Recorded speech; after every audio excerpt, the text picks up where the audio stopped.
सब कुछ वो ही जाने, प्रभु से मिला है जीवन, प्रभु को कर दे अर्पण।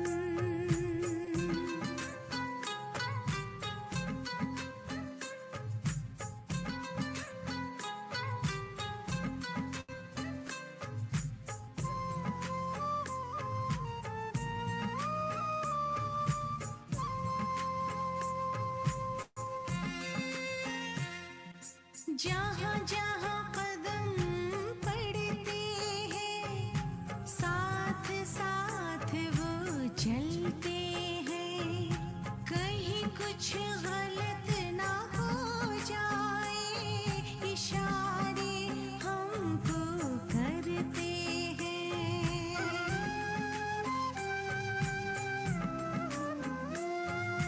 जहाँ जहाँ कदम पड़ते हैं, साथ साथ वो चलते हैं, कहीं कुछ गलत ना हो जाए, इशारे हमको करते हैं। गर करते हैं अपनी मनमानी, गर करते हैं अपनी मनमानी, बढ़े फिर उलझन, बस उसका कहना माने, फिर सब कुछ वो ही जाने, प्रभु से मिला ये जीवन।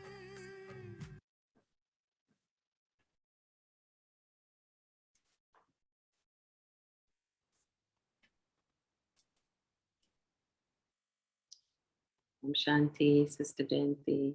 Om Shanti, Arunaben. I have something in my hand, so it's No problem. So we heard, Sister Jayanti, that yesterday was a very special day. It was a day in which a very special angel was born. And this angel has been sustaining us for, like, I think 50 years, and especially me. And so for those who don't know, it was Sister Jayanti's birthday yesterday. And we just thought to take 2 minutes now and wish Sister Jayanti a very happy, well, I don't know what to wish you, gentlemen, because you have everything. So whether it's happiness, you have success, you have love from everyone, you have cooperation from everyone. I wrote to Sister Jayanti yesterday saying, Sister Jayanti, you have earned for many kalpas already, not just for one kalpa. But yeah, gentlemen, you're one of those evergreen souls who has stayed in our hearts, well, since I was this little. And so, Sister Jayanti, did you know that Zoom has created a new feature where we can, create something here and it will transport it for us to wherever. So we are going to transport these beautiful fresh flowers to Sister Jayanti, and they're just going to take off in the plane now. Oh, that was really quick, gentlemen. That was amazing. Amazing. The power of love and the power of technology. Super courier service, gentlemen. Zoom courier service. Helped by many angels in London, I have to say. Thank you.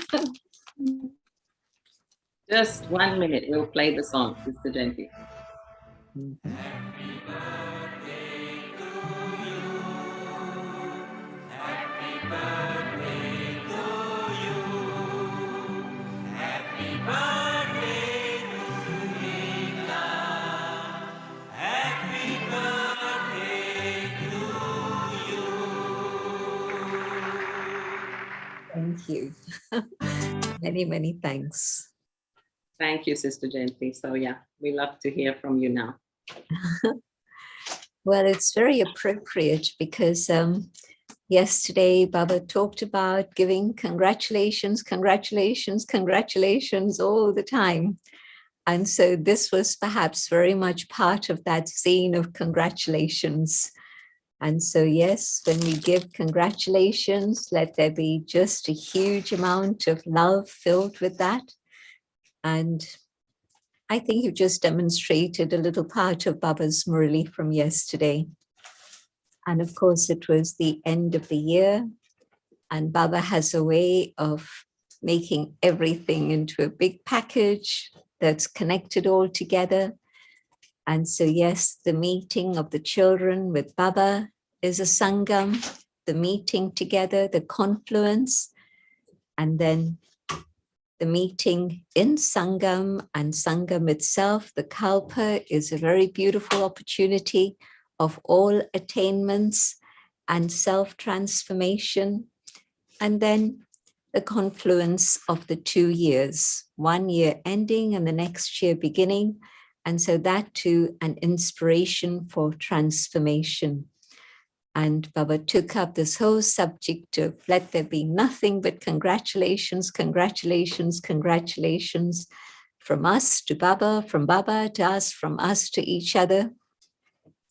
And so the whole of the confluence age is a happy fest, a love fest, a time just to experience great happiness, joy, and love all the time. And of course, Baba spoke about the Dil Kush Mithai. And I think most of you remember the days of Madhuban when I think it would have been, it stopped by about 2005 because they decided that it was better just to give fruit as Toli in Dadi's cottage, Dadi Kumarka's cottage. And so the Dilkush Toli stopped, but we were still bringing Dilkush Toli back to our countries, the happy heart Toli. And Baba saying that have as much as you want, eat as much of this sharing of love and happiness as you wish, but the other Toli can cause damage to the health, but this Toli can never cause damage to the health. And so very, very appropriate to have celebrations non-stop through the whole of the confluence age. Baba was reminding us that what I put out mustn't depend on what others are putting in the sense that if somebody isn't behaving well with me, what should I do in return? Should I give them tit for tat? Should it be that they give me thorns and I hurt them with thorns also? Well, that's been the way of the Copper Age and the Iron Age. And that's how our karmic accounts have accumulated until at the end of the cycle, we see what are the sanskars we've created? How much karma have I created? How deep are those sanskars?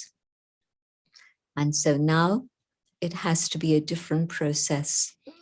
Even if somebody hurts me with thorns, I must offer spiritual roses to them.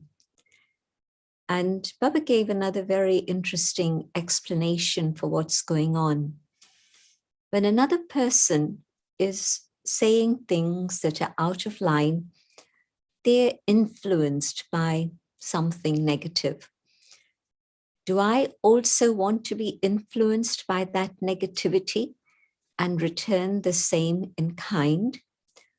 Or am I going to actually stay free from that influence of negativity and through my response give the other happiness in their hearts so that they also can actually develop the capacity to be free from that influence?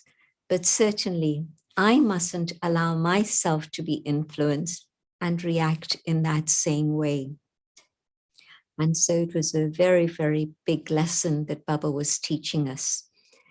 And then, of course, yes, just continually have Dilkush Toli, keep your own heart happy and be able to share that with others at all times.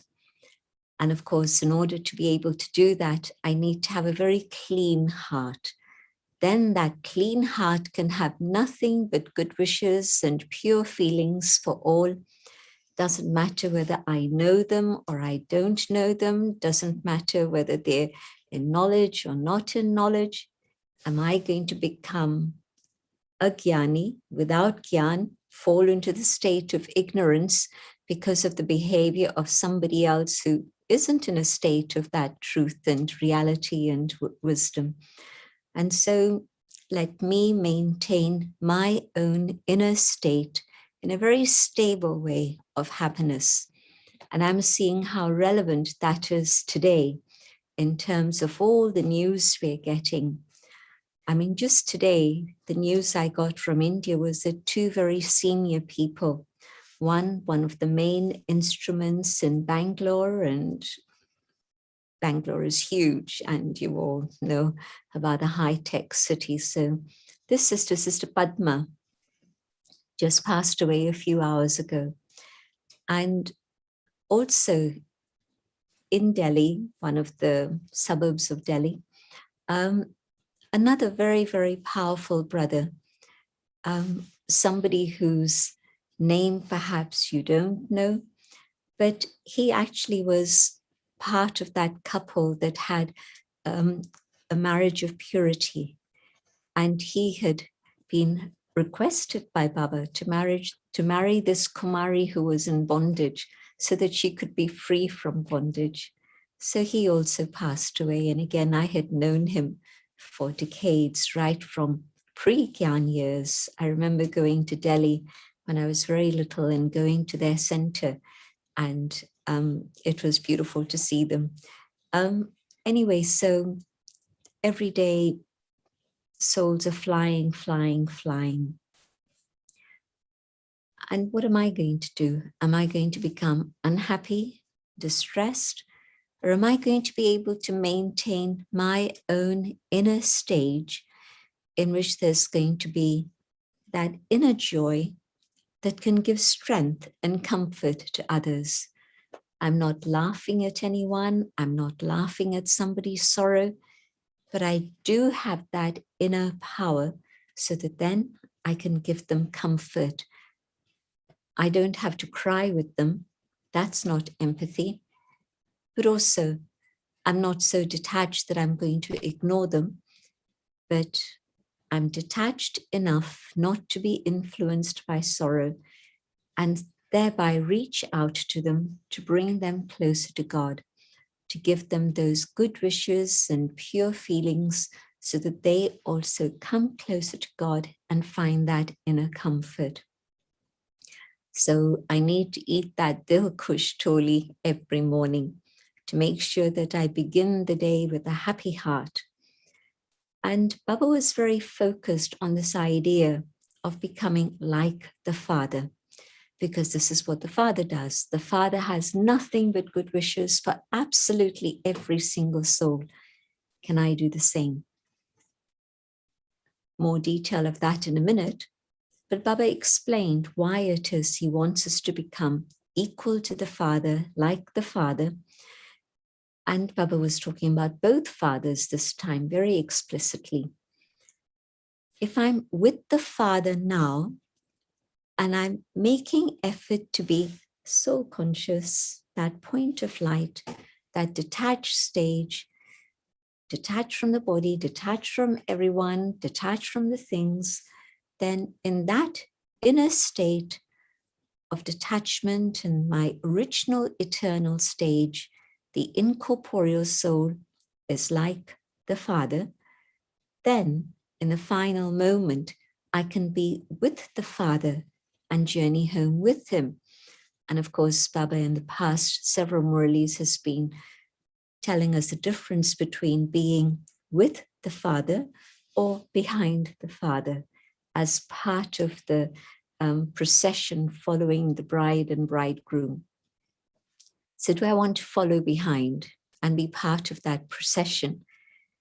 And if I'm not equal to the Father now in terms of firstly, just this incorporeal stage, the awareness of the inner being who I am, then I can't be with the Father. But also, it's time not just to go home, but very quickly to come down again into the kingdom. And am I like the father, Bap Saman, in terms of Brahma Baba? And Baba said, well, that should be easy because Brahma Baba was a human being. Dada Lake Raj went through all the stories that you all know about. He had family, he had so many other responsibilities, and yet he dealt with all of those things with faith, courage, determination, and love. And we know those stories, and the Sakar Murlis tell us very, very clearly the consciousness with which Brahma Baba approached each of these things. The Sakar Murlis are very practical. The Avyakt Murlis give us the tools to reach the stage that Brahma Baba had. But the Sakar Murlis are telling us how Brahma Baba approached it in his lifetime, here in the physical dimension as a human being. And so I'm not carving out a new path. Brahma Baba did that. He was a pioneer, which meant that there was nobody who had walked that path from human to angel before him. So everything was new. And the only one he could check in with was Shiv Baba. Today, we can check in with each other. We can check in with the Avyakt Murlis, with the Sakar Murlis, with all the classes we are getting. We can check in on a personal level with a senior, with an equal. But Brahma Baba had none of that. His only check-in point was Shiv Baba. And he carved that path out, and we can see those footsteps absolutely very clearly in front of us till today. And so all we have to do is follow in those footsteps. It's not a novel thing. It's not a new thing we are doing. Just copy. If your teacher at school told you, well, this is the best student who's definitely going to get a scholarship. Now you have every right, all permission to copy. You'd say, well, it's ready-made, isn't it? I can also get a scholarship without having done the headwork for it. I just need to copy. And this is what incorporeal God is telling us. You want to become perfect, you want to become like the Father, equal, well, just step into those footsteps and you'll be able to be that. So Baba making it very easy for us. But also then, of course, the very practical thing. Are my thoughts as pure and elevated as Baba? Are my words as uplifting and encouraging and filled with hope and empowerment as Baba's words?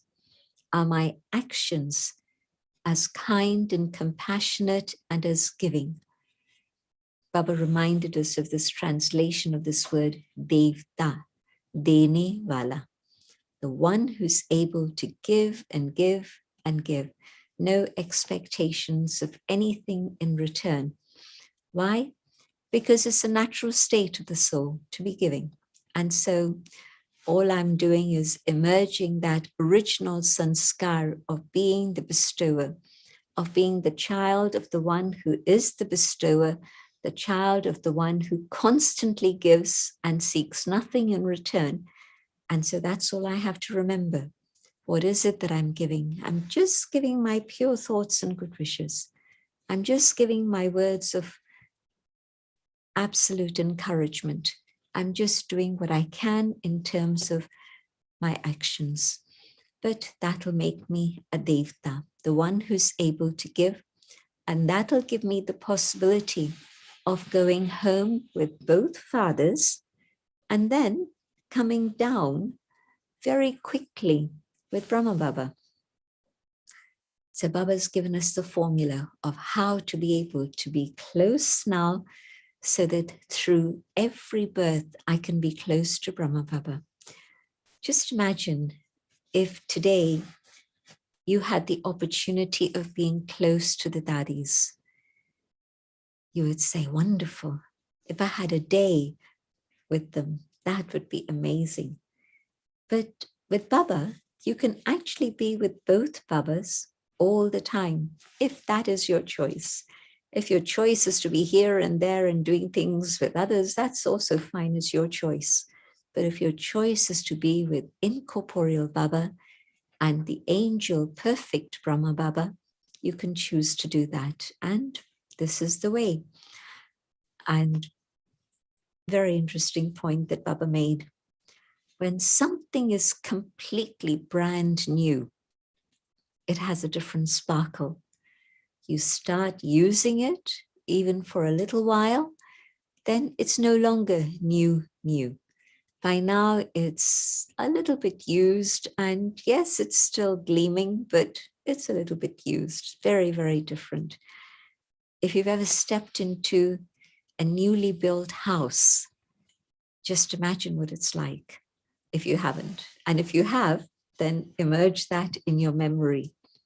Everything is absolutely sparkling and untouched, literally untouched. And so coming into that first period of the kingdom with Brahma Baba, and just imagine what it'll be like.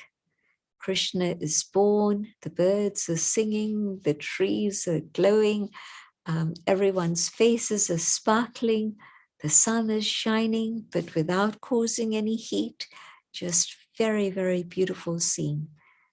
And so, do you want to be there? Baba's showing us how to be there. You come into the second stage, the second kingdom. And yes, it's fine, it's beautiful, it's good, it's wonderful, but it's not got that sparkle of the first kingdom and the beauty of Baba and Mama. It's very fascinating for me how even in their last birth, Brahma Baba, Dada Lekraj, so amazingly graceful and handsome. Mama, so beautiful, even in the last birth. And so just visualize and just go to that scene of Lakshmi and Narayan and the beauty of the faces of the deities of the emperor and the empress. No wonder people remember them as God and gods, goddesses, little g, but they remember them in that way. The incarnation of Vishnu has been remembered as the incarnation of God. And so to be there, it's special. Nothing to do with jewelry or extravagance, but sheer beauty and the joy of that and the purity that shines and sparkles in everything and on all levels. Sorry.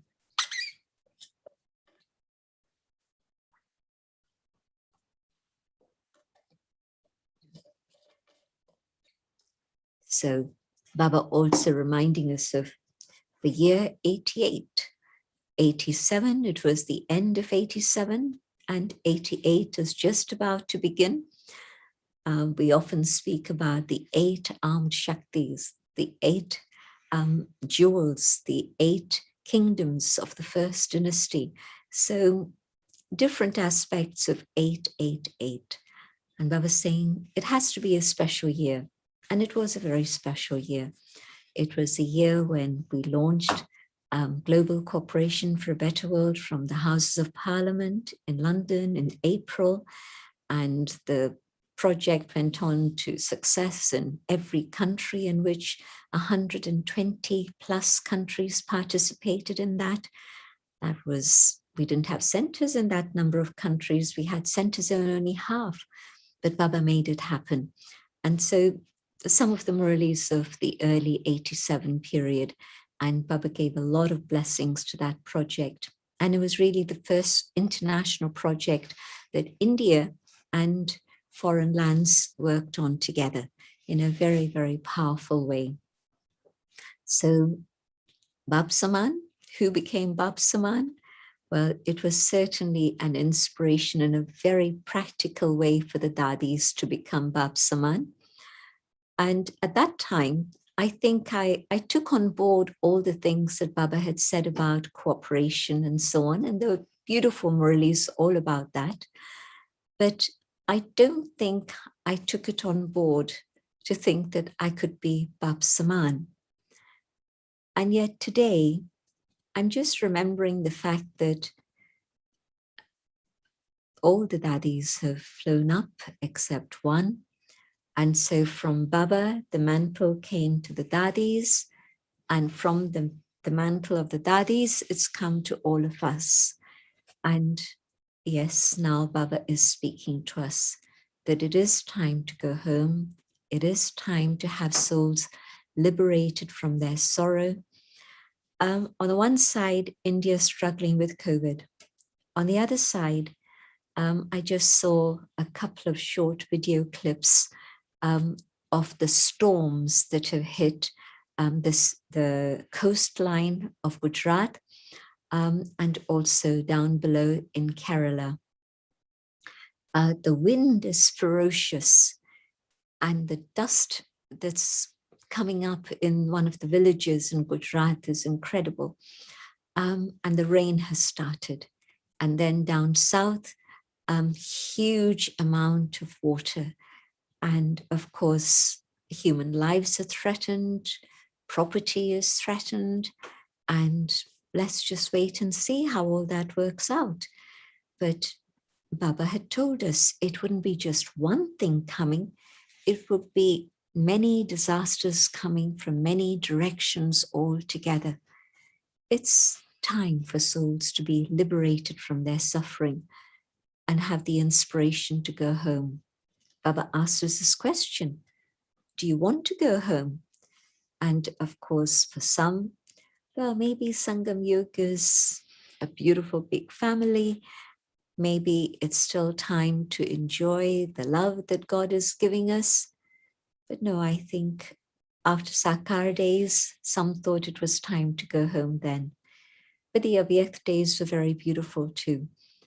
But now, Sakar days have finished, the Avyakt days have finished, and now truly it's time to become like the Father and complete the task, and then know that it's time to go home and share that message with all.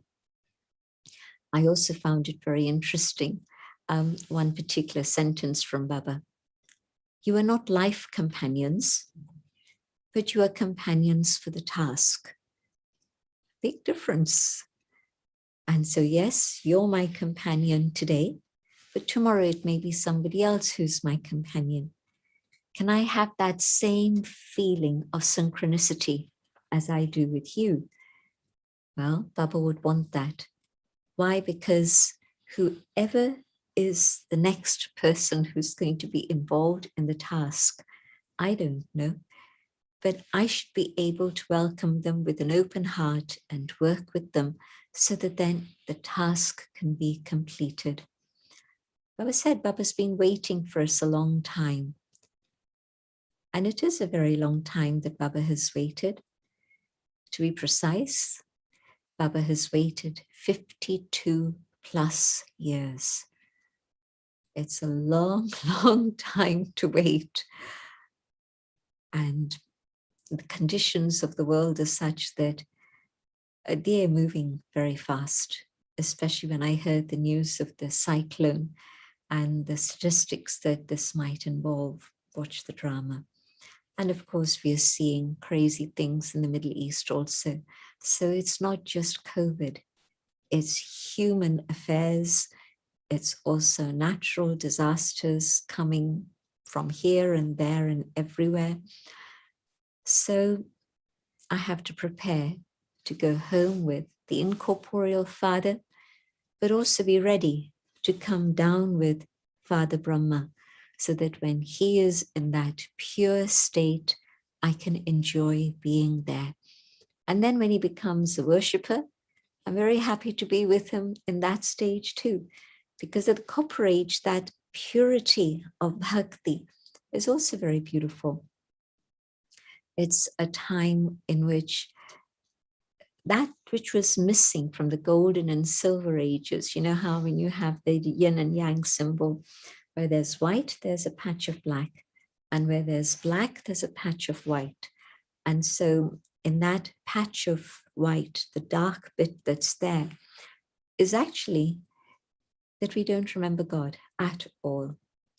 And then in the dark bit, the patch of white, at least then we rediscover our love for God and God's love for us to a certain extent.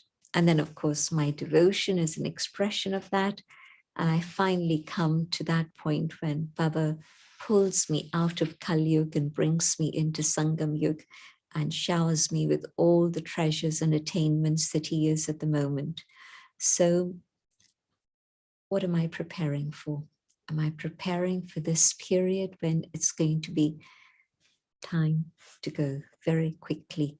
We've had all the warning bells, all the signals.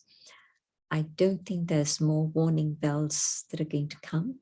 I think that what we are seeing around us is sufficient warning bells at the moment.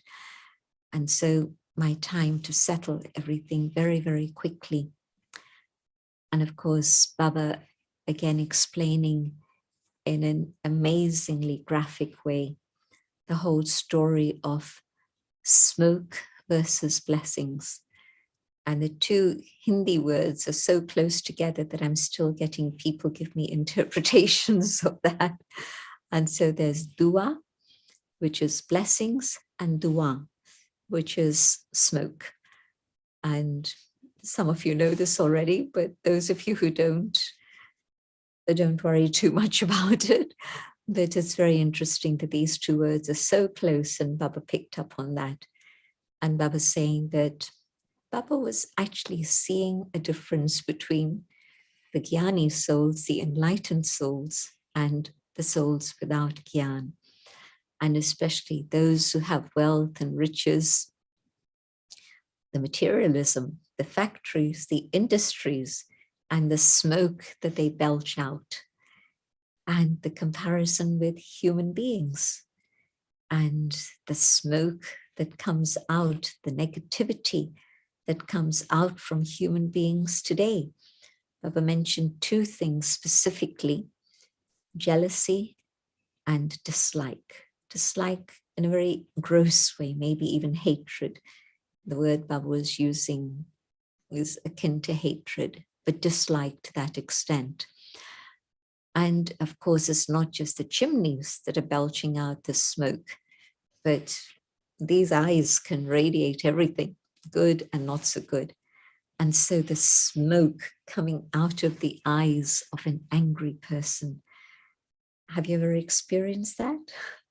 Well, I hope you haven't, but maybe you have. And maybe you even felt it from within yourself, because we all come from Kali Yuga. We were all Tamo Pradhan, and we are on the journey to become Satu Pradhan. So it's all of us together. But hopefully, with that state of Gyan, enlightenment, then there's no more of that huge negativity that's there.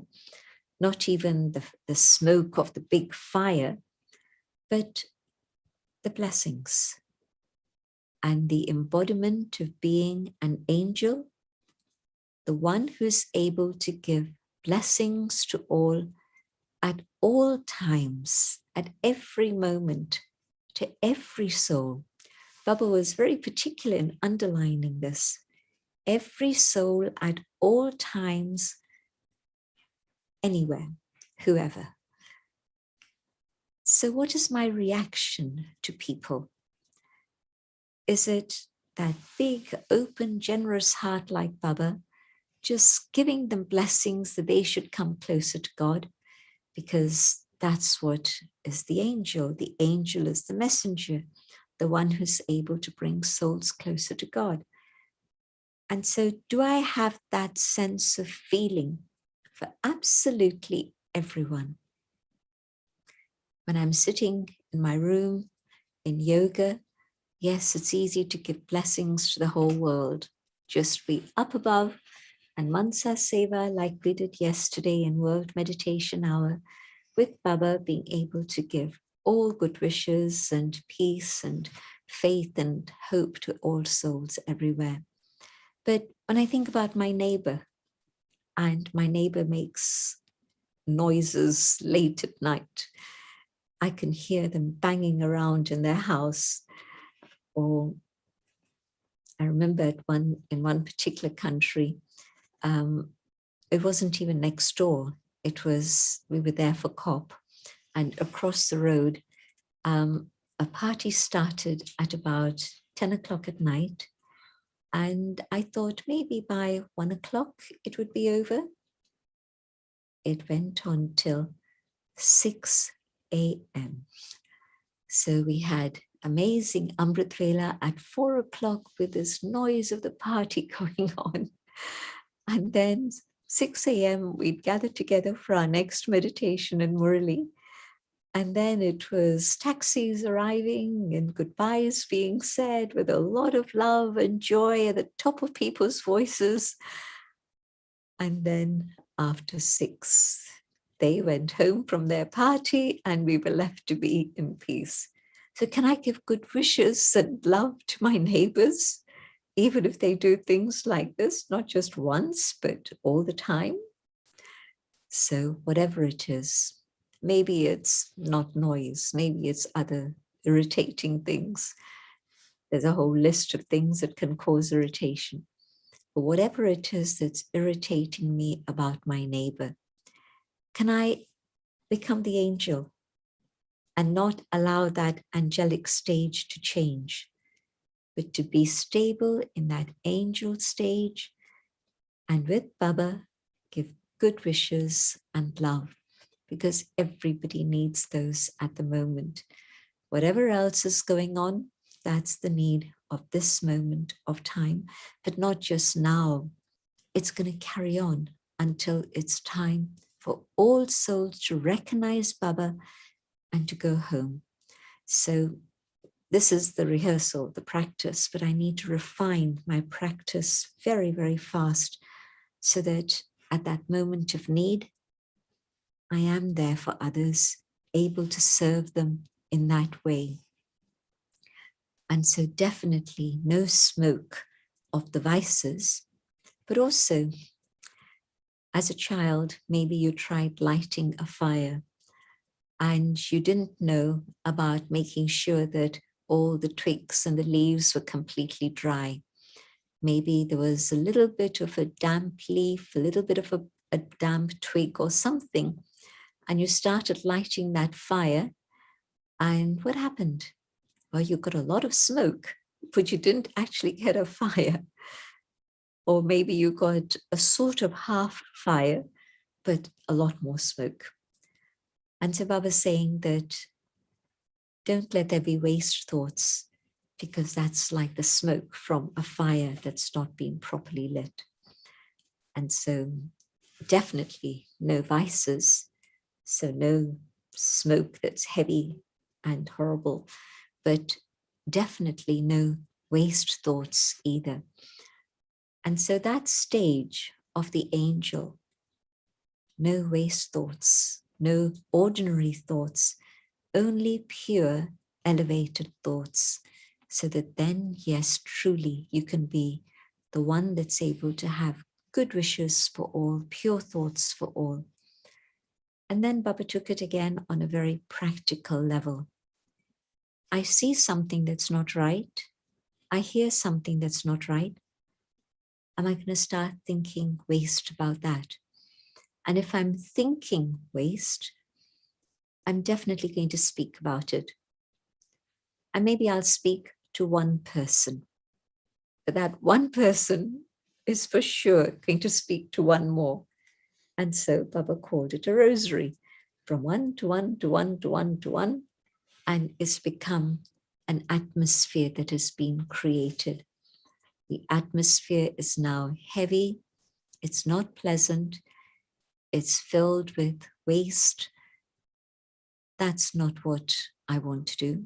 I've created a whole tree out of that one seed of waste thought. And so to be an angel, to be an enlightened soul, a jnani soul, means I see and I don't see. I hear and I don't hear. I don't allow it to impinge on my mind. If it stays in my mind, the door opens for the seed becoming the whole tree that's going to create a heavy atmosphere for everyone.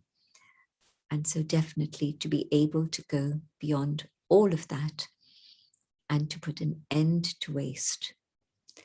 And then in a way, with the double foreigners, Baba was continuing that idea. Are you able to be the dot? And don't say, no, I can't. No, you can. Just be the dot and learn to put a full stop, a dot to everything.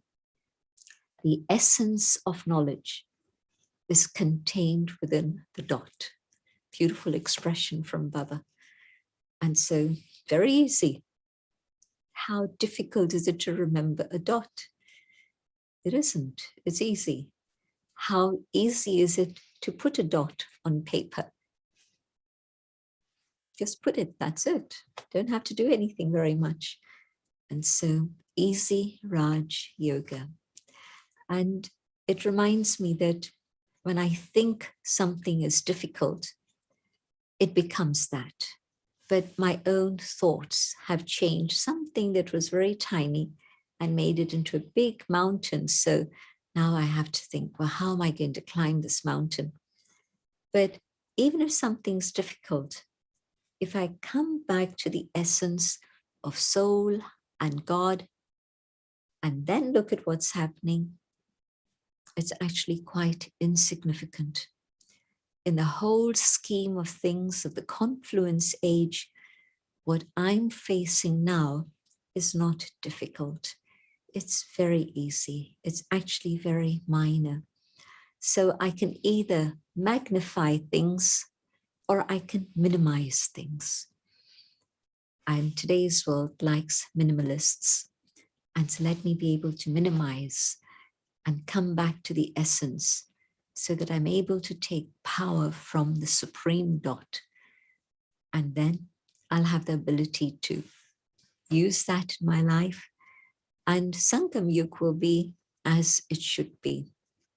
A lot of Sangam Yuga has gone by, but whatever remains of Sangam Yuga, let me be able to take benefit of it, at least now, so that it's not that until the end I'm battling and struggling, but no, I've learned how to simplify and come back to the essence so that I enjoy Baba's company, I enjoy the company of the family, and I enjoy every scene of drama so that it's congratulations, congratulations at every step along the way. So let me stop here and see if there are questions now. Thank you, Gentleman. That was so nice.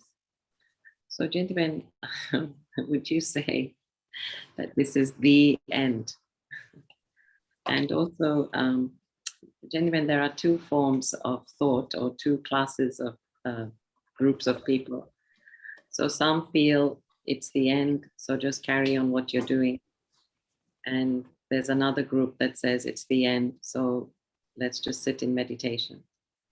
So if it is the end, then what are we supposed to just sit in meditation? I feel it is the end times. It's all the descriptions that we've heard about, not just from Baba, but go back to the texts in the Bible also, and you'll see these are the times that are being talked about.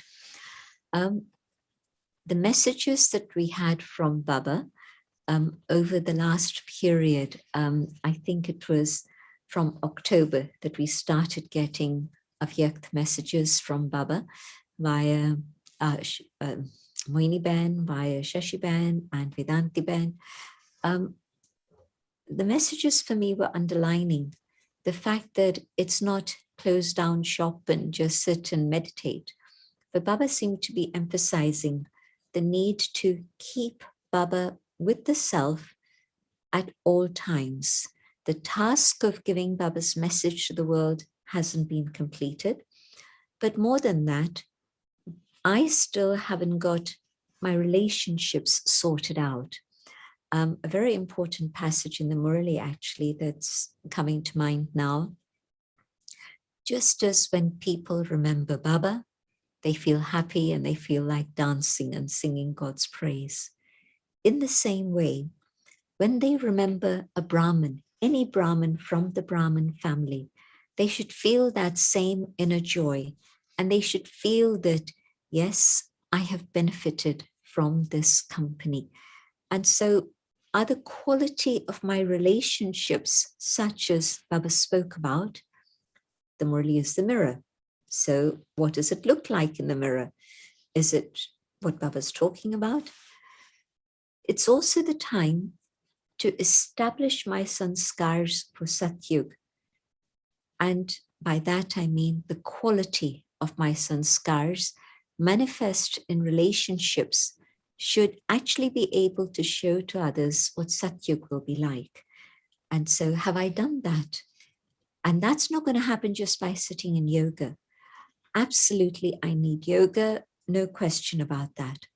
But the quality of my yoga has to be such that it continues as I move into karma.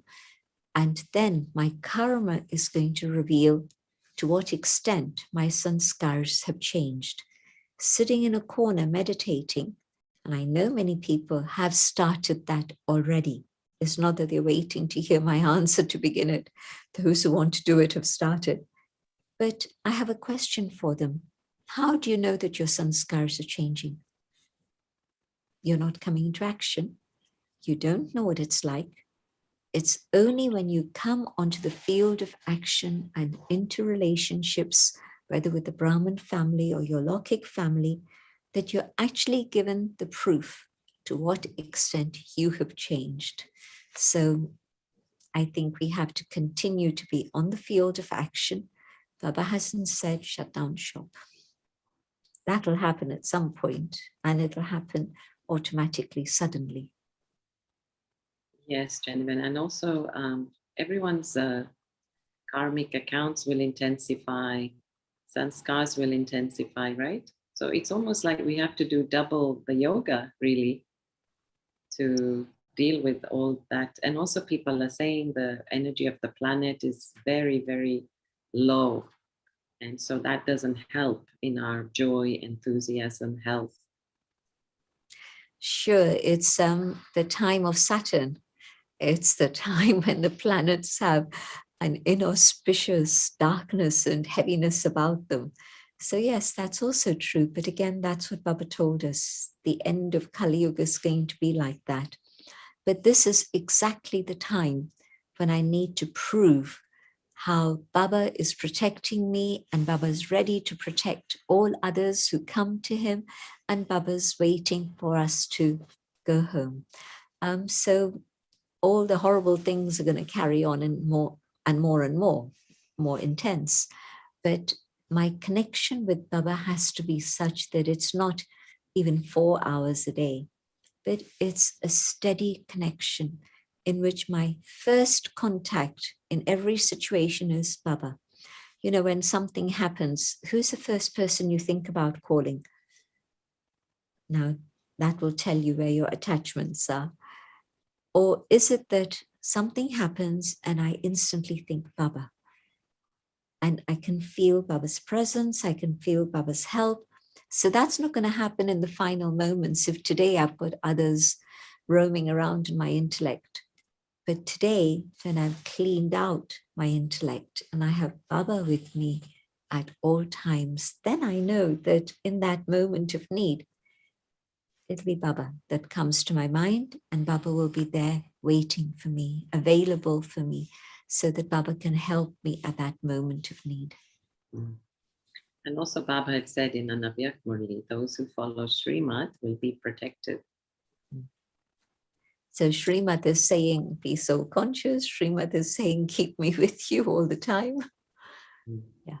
Okay, gentlemen, we'll start with the questions from the chat. So one came very early on. Having identified a thorn, how to navigate through the turbulence of it and how to take it to Baba. There are two separate things that are coming to mind. One is where there's a thorn that pricks me from another. and the other is my own thorns. So I'm not sure which this person is referring to, but let's deal with both. The first one, where it's a thorn coming to me from another, whether it's anger or jealousy or competition, whatever it may be, my state of soul consciousness and humility to go deep inside, and the thorn is left outside. It's ego that makes me feel I've been hurt. This has damaged me. I don't want that. I don't want to feel damaged. I don't want to feel hurt. I want to be able to be with Baba so that then the thorn stays out there, and with humility, with soul consciousness, I can feel Baba's presence. And Baba will show me how to extricate myself from that situation so that I don't have to be exposed to it any further. And then where I can see that I still have thorns that hurt others, well, okay, that's a breakthrough. I realized the thorns that I am carrying. And now with Baba's help, let me at least work to the point where it emerges maybe in the mind, but it doesn't come any further in my words or my actions. And okay, so now I've got to the stage where it's still emerging in my mind. Something happens and wow, there's a flash of anger or irritation that's coming, but I haven't expressed it. I've been able to hold my cool, but it's impacted me eternally. Now, after such an incident like that, where at least I've been able to manage myself, can I sit with Baba and say to Baba, Baba, well, thank you. I managed to this extent, but I really don't want to carry this inside myself at all. And with Baba's help, to try and explore, when I get angry, but what is it about this thing that caused that state of anger? Is it a karmic account with that individual? And the test for that is whatever they said or did, if my friend had said the same thing, what would my reaction be? But because this individual said it, there was that irritation or anger that came. So check whether it's the underlying cause of the anger. Was it my attachment? Was it my rejection of the other individual? Was it that I had a desire that wasn't being fulfilled? And so what was that desire? What was my expectation of them? So do some exploration and see if you can find the root cause of why there was an inner reaction, and take Baba's help to remove that inner reaction. Right. Thank you, gentlemen. Now, this next question has come up in a few different ways, which is if somebody's being really cruel, how to still have good wishes? What should we keep in our mind? First question is, do I need to expose myself to that cruelty again and again? And if it's a karmic account in which I cannot leave, it is continuing and I'll have to just stay there for whatever reason that may be, then I just have to have more and more powerful yoga so that I build up an armor, and what they say and do isn't felt as being cruel anymore. If it's physical violence, I don't need to stay. That's a reality. What is it that I'm wanting from the other that I'm willing to tolerate abuse and violence? No, I don't want it. And then if it's a situation where I'm with somebody for service, and this is their nature, this is their way of doing things, can I change my service place? Can I change my service role?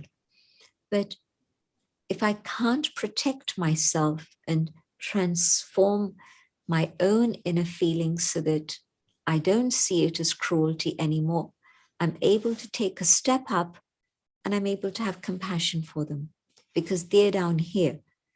And with Baba, I'm now up above.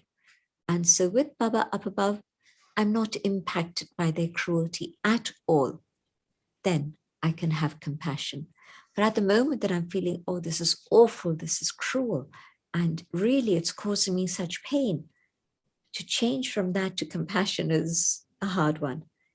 I have to get to a state where I'm not impacted, I'm up above. Then I can have compassion for them. So I think somebody had asked about the slogan. I think that also covers that question. We'll move to the next one, which is how to know the difference between having good wishes from the intellect and good wishes from the heart. When it's from the heart, it's spontaneous. I see someone I enjoy being with, and spontaneously, there are good wishes for them. And here's another person, and I've had a run-in with them in recent days. And so intellectually, I have to come to terms, well, okay, that's the past, full stop. Now Baba's teaching me to see them with their specialities and their attainments as a soul. And I'm using my intellect to turn around my way of thinking, which is good. I'm at least using Gyan. But the trick is to be able to find something in them that I can genuinely love. There must be something that's good in them. And so let me find that. And when I find that, then I won't be working hard intellectually, but in a very spontaneous way, I'll remind myself of their quality, and I won't see other things, and it'll be very good wishes sincerely from my heart. So, Sister Jayanti, it's 6:59. I mean, it's 1 minute to go. And I was thinking that it would be good to actually have some meditation. There's lots of questions as usual. I'm so sorry that we can't cover them all. But I think it would be nice to give some light to all these different places, and especially the Middle East. As you know, we are here. And gentlemen, I just wanted to say one thing, because in Dr. Banaras's talk, he had mentioned about one Dadi. It was not Dadi Janki, it was Palu Dadi. Palu Dadi, what is Palu Dadi, right? And so everyone was asking, could she talk after her tongue was cut? And yes, she could talk, but it was not very clear. So I had this question like 5 times. So I thought, let's just clear that for those who attended. So she was able to talk, but not as clearly. But she was still doing service, as Dr. Banarasi was saying. So yes, Sister Jayanti, should we stop, or more questions or meditation? What do you suggest? A few minutes meditation, please. Okay. So once Thank again, you. Thank you so much. And your birthday continues. And Well, there's been actually in the beginning, there were so many happy birthday, must be 100. And I'm sure others were saying from their heart, but were not writing. So gentlemen, yeah, lots and lots of love to you. thank you. May you continue to be our guiding light. Thank you so much. May I continue to receive blessings from all.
Thank you. Om Shanti.